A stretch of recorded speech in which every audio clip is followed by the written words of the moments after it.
Israel is governed by Rome. And they hate being governed by Rome because Rome conquered them. And they want to be their own people. And who do they hate worse than the Romans?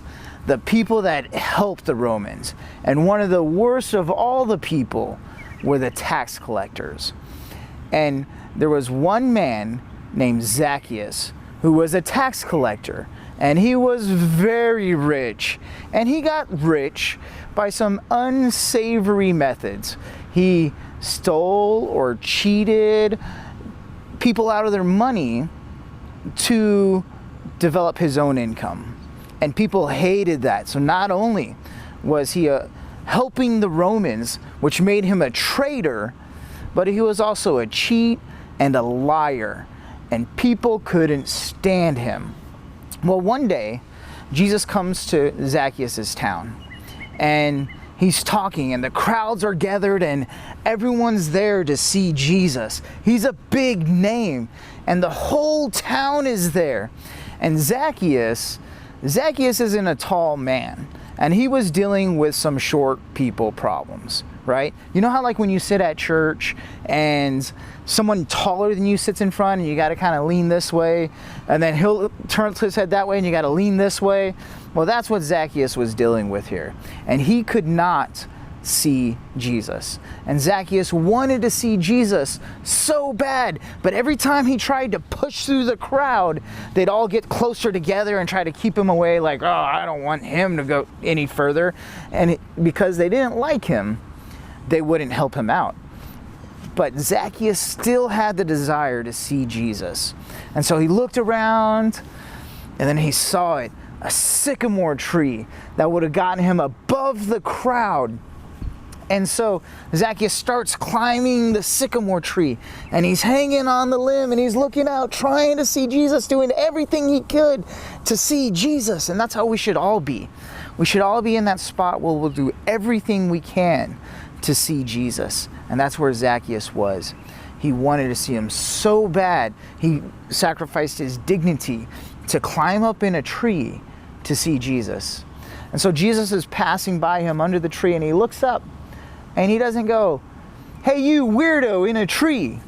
He doesn't go, that guy.